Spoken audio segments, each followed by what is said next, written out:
अस्सलाम वालेकुम, this is Zahid Khan. Welcome IQ math academy. Vectors की जो सीरीज़ है इसमें हमने वेक्टर्स की geometrical meaning, multiplication of vector that is dot product and cross product और इसके ज्योमेट्रिकल इंटरप्रिटेशन को डिस्कस किया। और उसके साथ साथ हमने वेक्टर्स के ऊपर जो स्केलर मल्टीप्लिकेशन है, scalar triple product of vectors है, उसको एक्सप्लेन किया था। और उसके ऊपर हमने वॉल्यूम ऑफ पैरेललोपिड भी डिस्कस किया था। आज की जो वीडियो है इसमें हम वेक्टर्स के ऊपर ऑपरेशंस करेंगे और उसको एक्सटेंड करेंगे टू द वेक्टर स्पेस। लेकिन वेक्टर स्पेस की जो टेक्स्ट बुक की प्रॉपर डेफिनेशन है उसको करने से पहले हम कुछ बेसिक डिस्कशन है उसको करेंगे जो कि बहुत ही इंफॉर्मेटिव है। वीडियो को आखिर तक देखें, इसको स्किप ना करें और ज़्यादा से ज़्यादा इसको शेयर करें ताकि दूसरे स्टूडेंट्स को भी इसका फ़ायदा हो। स्टार्ट करते हैं वेक्टर्स की थोड़ी सी हम रिवाइंड करते हैं कि what is a vector. Physics में हम वेक्टर्स को, फोर्सेस को वेक्टर से रिप्रेजेंट करते हैं और साइंस जो है वो वेक्टर किसको कहते हैं, यानी वो एरो जिसकी डायरेक्शन हो और उसका कुछ लेंथ हो, that is called vector in science. अब 2D प्लेन में हम वेक्टर को कैसे रिप्रेजेंट करते थे इसको ज़रा देख लें। ये हमारे पास एक 2D प्लेन है, XY प्लेन भी हम इसको कहते हैं या कोऑर्डिनेट प्लेन भी हम इसको कहते हैं। ऑरिजिन से हम एक वेक्टर को ड्रा करते हैं और इस वेक्टर को मैं U कहता हूँ। अब इस 2D प्लेन में, जो कि 2D प्लेन है, 2D प्लेन, 2 डायमेंशनल प्लेन, जैसे कि ये 2D प्लेन है तो इसकी जो रिप्रेजेंटेशन है इसके लिए हमें, इसकी डिस्क्रिप्शन के लिए हमें 2 पॉइंट्स की ज़रूरत पड़ेगी, एक X और एक Y की। यानी अगर आप इस प्लेन, इस वेक्टर को ड्रा करते हैं इस कोऑर्डिनेट प्लेन में तो हमें कितने पॉइंट्स की ज़रूरत पड़ेगी? 2 पॉइंट्स की, 2 कोऑर्डिनेट्स की ज़रूरत पड़ेगी, एक x कोऑर्डिनेट की और एक y कोऑर्डिनेट की, इस पॉइंट तक पहुंचने के लिए। इसी तरह अगर आप 3 डायमेंशनल में, दैट इज स्पेस, जब हम 3D में जाते हैं तो फिर हम स्पेस में चले जाते हैं विच इज़ सराउंडिंग अस, जो कि हमारे इर्द गिर्द है। ये जो रूम जो है, जो स्पेस होता है, ये रूम जो है, दिस इज़ 3 डायमेंशनल स्पेस। अब इस रूम में किसी भी पॉइंट, मैंने पिछले वीडियोस में एक्सप्लेन किया है डिटेल के साथ, इस जगह पर कोई पॉइंट है, यहाँ तक पहुँचने के लिए आपने 3 एक्सिस को यूज़ करना पड़ेगा। अगर यहाँ पे हम इस पॉइंट, ये कोई पॉइंट है, यहाँ पे हमने पहुँचना है तो इसके लिए हमने 3 axis, x axis, y axis and z axis को यूज़ करेंगे। और इसके ऊपर अगर हम वेक्टर को पॉइंट आउट करते हैं तो that is vector u in 3D space. और इसके कितने कोऑर्डिनेट्स होंगे? x, y and z। अब इन वेक्टर्स के ऊपर कुछ अगर हम इसको देखें तो this is called 3D space. अब इसी तरह अगर टाइम स्पेस में हम चले जाते हैं तो फिर हम 3D के बजाय 4D डायमेंशनल स्पेस में वेक्टर्स को ड्रा करते हैं। इसी तरह इसके डायमेंशंस को अगर हम इंक्रीज करें 2D से, हम 3D, 4D, और ये 2D तो प्लेन है, 3D, 4D, 5D, 6D up to n dimensional space तक हम इसको एक्सटेंड कर सकते हैं। अब यहाँ पर जो अल्टरनेट यूनिवर्स है उसमें हमारे पास n डायमेंशंस तक हो सकता है। अब इस वेक्टर u को अगर हम n डायमेंशन में रिप्रेजेंट करेंगे तो इसके कितने कोऑर्डिनेट्स होंगे? जितने डायमेंशंस होंगे उतने ही कोऑर्डिनेट्स होंगे। 3 डायमेंशन है तो 3 कोऑर्डिनेट्स। अगर मैं इसको लिखूँ, जनरलाइज करूँ इस आइडिया को, तो ये u1, u2, u3 एंड ये un, ये हमारे पास क्या है? These are the coordinates of the vector in n dimensional space. कितने डायमेंशन में? n dimensional space. अब what is, in a simple words, what is a vector space? A vector space is simple when vectors are taken together in space. जब आप space में vectors को इकट्ठे लेते हैं, that is called vector space, simple words में। ठीक है। अब इन वेक्टर्स के ऊपर जो कि हमारे पास किसी भी डायमेंशनल स्पेस में हो सकता है, उनके ऊपर कुछ ऑपरेशंस जो है वो ऑब्वियसली सारे वेक्टर्स, फिजिकली हम इसको देखते हैं कि इसके ऊपर कुछ ऑपरेशंस जो है वो हम कर सकते हैं, जो कि तमाम के तमाम वेक्टर स्पेसेस उसको होल्ड करती है। अब देखिए यहाँ पर इसको हम प्रॉपर्टीज भी कह सकते हैं, प्रॉपर्टीज ऑन वेक्टर स्पेसेस। जो हमने यहाँ पे स्पेसेस पढ़े हैं n डायमेंशन तक, 3D space, 4D space, 5D की, कोई भी वेक्टर किसी भी डायमेंशन में हो तो उसके ऊपर ये सारी कंडीशंस, ये सारी प्रॉपर्टीज, ये सारी एक्सियम्स जो है वो होल्ड करती हैं। अब देखिए यहाँ फिजिकली हम इसको समझेंगे, गौर से देखना, इसको स्किप ना करें। यहाँ से हमारे पास देखिए, हम पहले तो अगर हम, हमारे पास कोई भी डायमेंशन स्पेस है, हम 3D में बात करें क्योंकि हम इसको ज़्यादा 3D से ज़्यादा इसके ऊपर ड्रा ही नहीं कर सकते, तो हम यहाँ पे बात करते हैं एक और वेक्टर ड्रा करते हैं, दिस इज़ वेक्टर v। अब इस वेक्टर को अगर आप ड्रा करेंगे तो यहाँ हमारे पास क्या होगा, this is u and this is v। अब दो वेक्टर्स को हम ऐड कर सकते हैं, तो अगर हम ऐड करेंगे तो हमारे पास क्या आएगा, u v।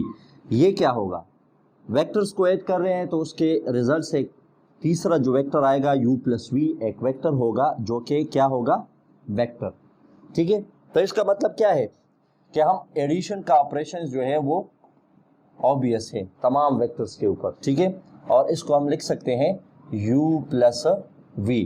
और फिजिकली जब आपने पिछले वीडियोस में किया था उसमें हमने डिस्कस किया था कि हम इसको कैसे ऐड कर सकते। देयर आर 2 रूल्स, इसको हम पैरेललोग्राम लॉ ऑफ एडिशन कहते हैं और इसको हम ट्यूटोरियल रूल से भी कर सकते हैं, लेकिन यहाँ पे हम ऑपरेशंस की बात कर रहे हैं इसलिए हम उसके ऊपर नहीं जाएंगे। सो जब हम ऐड करेंगे तो ऐड करने से हमारे पास क्या आएगा, वेक्टर ही आएगा। अगर हम इसको किसी सेट से लेते हैं तो ये जो प्रॉपर्टी है, इस प्रॉपर्टी को हम नाम देंगे क्लोजर प्रॉपर्टी। क्या कहेंगे इसको, क्लोजर। क्लोजर प्रॉपर्टी का क्या मतलब है, इसका मतलब ये है कि अगर आपके पास कोई दो वेक्टर्स आप किसी सेट से लेते हैं, मैंने एक सेट से u लिया और v लिया, और वो सेट क्या है, उस सेट में तमाम के तमाम वेक्टर्स हैं। ठीक है, अब वो तमाम के तमाम अगर वेक्टर्स है तो अगर उनके दरमियान आप एडिशन करेंगे तो जो रिजल्ट आपको मिलेगा वो भी वेक्टर होगा जो कि इस सेट के अंदर मौजूद होगा। तो अगर वो उसके अंदर मौजूद है तो इसका मतलब कि वो क्लोज्ड है, वो सेट इसकी क्लोजर प्रॉपर्टी को सेटिस्फाई करता है। सेकेंडली, दूसरा जो ऑपरेशन है कि अगर आप इस एडिशन को करें u प्लस v करें या v प्लस u करें, दोनों से आपको रिजल्ट वेक्टर मिलता है और सेम रिजल्ट मिलता है। इसीलिए कम्यूटेटिव वेक्टर एडिशन क्या है, कम्यूटेटिव, और इसको हम कहते हैं कम्यूटेटिव प्रॉपर्टी या कम्यूटेटिव प्रॉपर्टी। और ये प्रॉपर्टी क्या है, u प्लस v। अगर इसका ऑर्डर आप चेंज कर ले एडिशन की तो इससे कोई फर्क नहीं पड़ेगा, आपको सेम रिजल्ट मिलेगा। तीसरा, associative vector addition is associative means यहाँ पे हमने दो वेक्टर्स लिए, अगर हम 3 वेक्टर्स ले लें, मिसाल के तौर पर मैं यहाँ भी ड्रा कर देता हूँ आपके लिए। अगर हम 3 वेक्टर्स ले लें, एक वेक्टर मैंने ले लिया u, दूसरा मैंने ले लिया v और तीसरा मैंने ले लिया w। अब इन तीनों को मैं ऐड करना चाहता हूँ। अगर मैं ऐड करूँगा तो ये जो एडिशन है, किसी भी वेक्टर्स की एडिशन ये क्या होती है विद रिस्पेक्ट टू एडिशन, ये एसोसिएटिव होती, एसोसिएटिव प्रॉपर्टी। इसको हम क्या कहेंगे, एसोसिएटिव प्रॉपर्टी। एसोसिएटिव प्रॉपर्टी क्या है, u plus v plus w। कोई से 3 वेक्टर्स हमने लिए u plus v plus w, उसको ऐड करेंगे तो अगर हम लास्ट 2 को ऐड करें और उसका रिजल्ट फर्स्ट के साथ ऐड करें, या हम करें u प्लस v को पहले ऐड कर दें और फिर हम इसको w के साथ ऐड करें तो दोनों से रिजल्ट सेम आएगा। इसी तरह 4 प्रॉपर्टी क्या है, 4 आइडेंटिटी। यहाँ पे किसी भी वेक्टर्स को आप देख ले तो हमारे पास एक वेक्टर ज़ीरो एग्जिस्ट करता है, 0। इसको अगर आप डार इस तरह लिखते हैं तो ये भी वेक्टर को रिप्रेजेंट करता है, और या आप इसको ये कर दो, इसके ऊपर एरो लगा दे, this is 0 vector. So 0 vector exist, और ये 0 वेक्टर क्या है, this is the identity element. इसको हम क्या कहते हैं, आइडेंटिटी एलिमेंट। ठीक है, ये एक 0 वेक्टर हमारे पास मौजूद हो एग्जिस्ट करता है या मौजूद होता है जिसका कोई स्पेसिफिक डायरेक्शन नहीं होता, और हम कहते हैं कि ये एक आर्बिट्रेरी डायरेक्शन है इसका। ठीक है, इसी तरह 5वीं जो कंडीशन है वो क्या है कि किसी भी वेक्टर का, ये आपके पास एक वेक्टर है u, तो इस u का हमारे पास एक नेगेटिव वेक्टर एग्जिस्ट करता है जिसको हम क्या कहेंगे, माइनस u, जिसका डायरेक्शन क्या होगा, अपोजिट टू v। तो किसी भी वेक्टर का inverse, this is called inverse, किसी भी वेक्टर का इनवर्स वेक्टर एग्जिस्ट करता है। ठीक है, तो ये u is a vector plus minus u, अगर आप इसके साथ ऐड करेंगे तो हमें क्या मिलेगा, 0 वेक्टर मिलेगा। And this is called inverse property, inverse element, यानी ये माइनस u क्या है, ये इस वेक्टर का इनवर्स एलिमेंट है। आप इसको ऐड करेंगे तो आपको एडिटिव आइडेंटिटी मिलेगी या आइडेंटिटी एलिमेंट मिलेगा। ठीक है, अब ये 5 कंडीशंस है, ये जो 5 कंडीशंस है, इन 5 कंडीशंस को अगर कोई सेट सेटिस्फाई करता है तो उस सेट को हम क्या कहते हैं, ग्रुप। कौन सा group, abelian group under addition. Or इसको हम कहते हैं कम्यूटेटिव ग्रुप अंडर एडिशन। ये जो 5 कंडीशंस है, अगर कोई सेट इन 5 कंडीशंस को सेटिस्फाई करे, कोई भी सेट है जिसके अंदर एलिमेंट्स हो और वो इन 5 कंडीशंस को सेटिस्फाई करता है, तो उसको हम क्या कहते हैं, abelian or commutative group under addition. Addition के लिहाज से हमने ये सारी प्रॉपर्टीज को चेक किया है, ठीक है। इसके बाद वेक्टर स्पेस जो है वो इसके बियॉन्ड है, ये just the properties of the group, जो कि तमाम वेक्टर्स के ऊपर ये कॉमनली वेक्टर स्पेसेस जो हमने डिस्कस किए हैं इतने डायमेंशंस में, तो तमाम के तमाम वेक्टर स्पेसेस इन प्रॉपर्टीज को कॉमनली उसके अंदर यूज होती है या ये ऑपरेशंस उस पर सेटिस्फाई होती है। अब हम कुछ एडिशनल प्रॉपर्टीज को डिस्कस करेंगे। एडिशनल प्रॉपर्टीज क्या है कि आपके पास एक वेक्टर है, उस वेक्टर को अगर आप यहां देख लें तो ये हमारे पास एक वेक्टर हम ड्रा करते हैं। देखिए ये एक वेक्टर है u, तो इसके साथ अगर मैं कोई स्केलर मल्टीप्लाई कर दूं, स्केलर क्या है, कोई भी कांस्टेंट नंबर आप इसके साथ मल्टीप्लाई करें, कोई भी रियल नंबर, तो अगर आप इसके साथ कोई रियल नंबर मल्टीप्लाई करें तो इसको हम क्या कहते हैं, स्केलिंग प्रॉपर्टी। अब स्केलिंग प्रॉपर्टी क्या है, मैं इसके साथ कोई k मल्टीप्लाई करता हूं, k क्या है, k इज एनी पॉजिटिव, अगर पॉजिटिव है तो ये इसके सेम डायरेक्शन में जाएगा, ठीक है। तो अगर ये सेम डायरेक्शन में है तो क्या हुआ, यहां तक k u था और k कोई स्केलर नंबर है, जब मल्टीप्लाई होगा तो उसकी लेंथ को चेंज कर दिया है, ठीक है।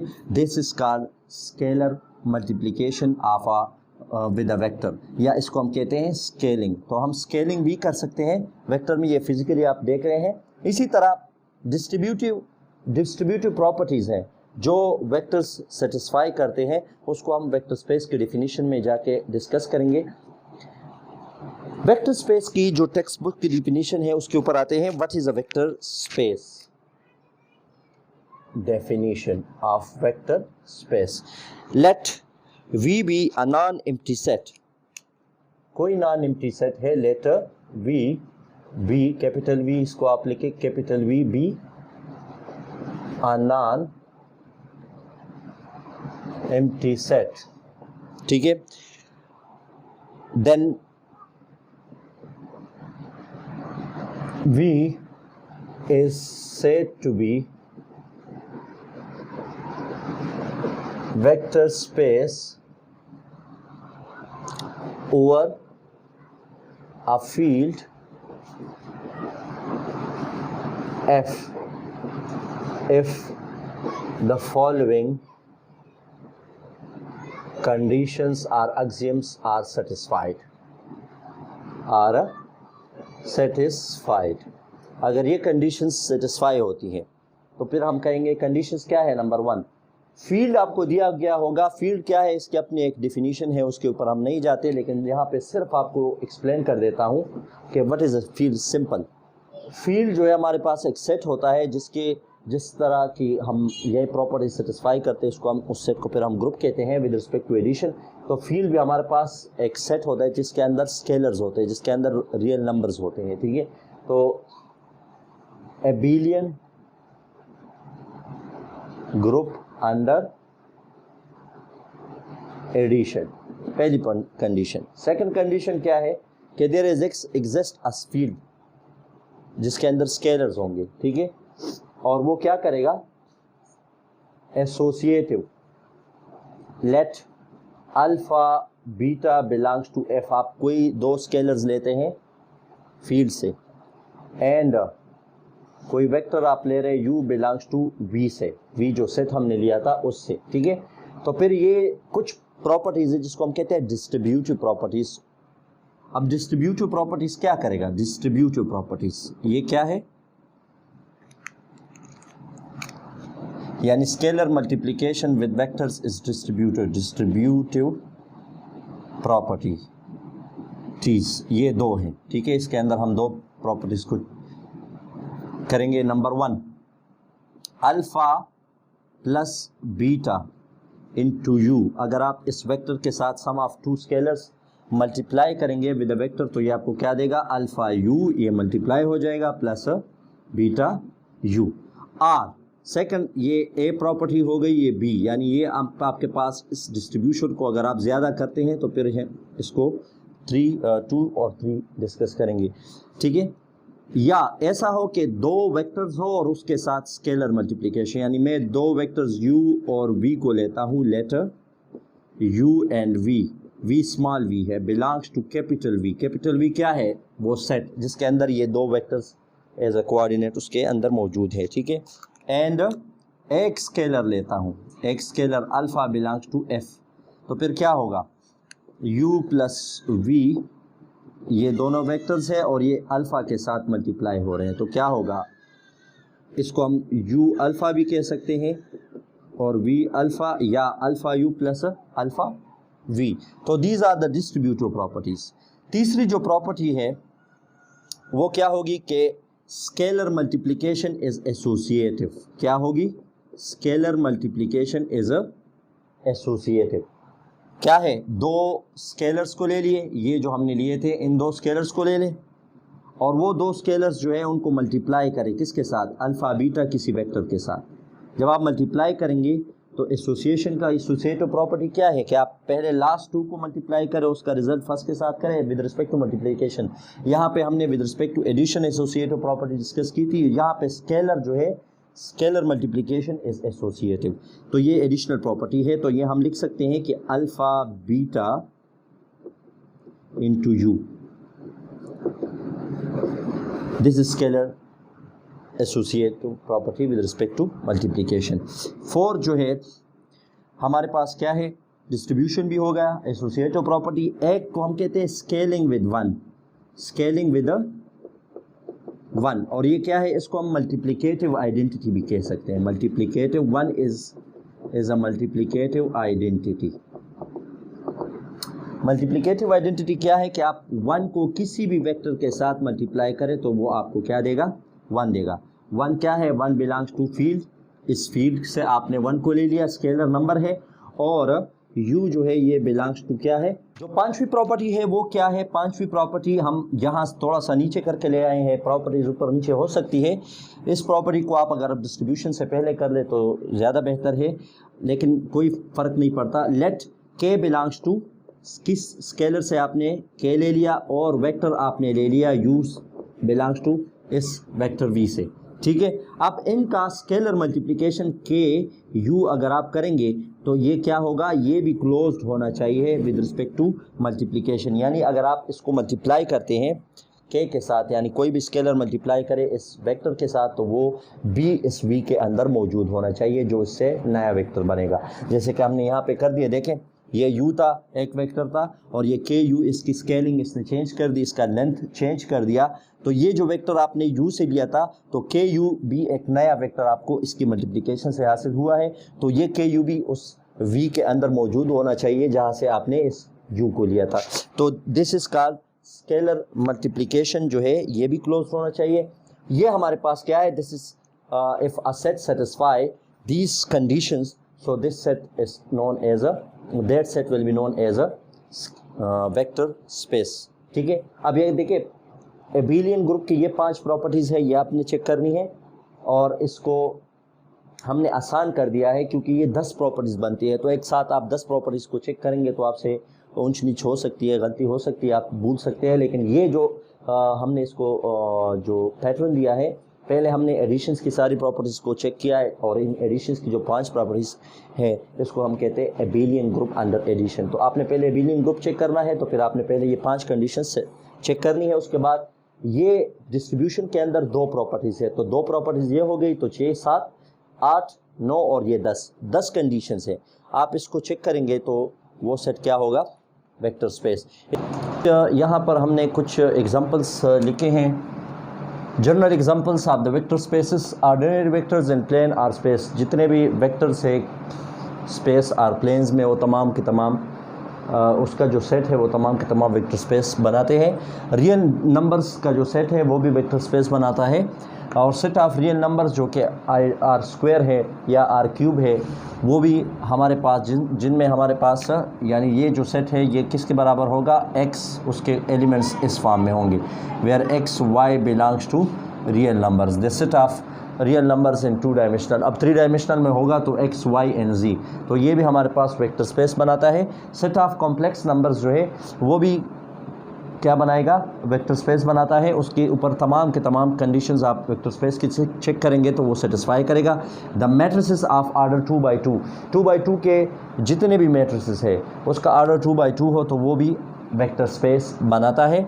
Polynomials of degree n or less, यानी n से मुराद कोई भी डिग्री उसकी हो सकती है, डिग्री 1 का, डिग्री 2, डिग्री 3, डिग्री 4, कोई भी पॉलिनॉमियल आप उठाएंगे। पॉलिनॉमियल क्या है, p of x is a polynomial. अगर मैं इसको 5th डिग्री का लिखता हूँ तो 2x5 + 4x4 - 3x³ या यहाँ पे सिर्फ x³ लिखे प्लस 2x² + 1, ये हमारे पास एक पॉलिनॉमियल आप डिग्री 5 है। तो अगर आप इस पॉलिनॉमियल के ऊपर कंडीशंस चेक करेंगे जो वेक्टर स्पेस के हैं तो वो सारी कंडीशन सेटिस्फाई करेगा।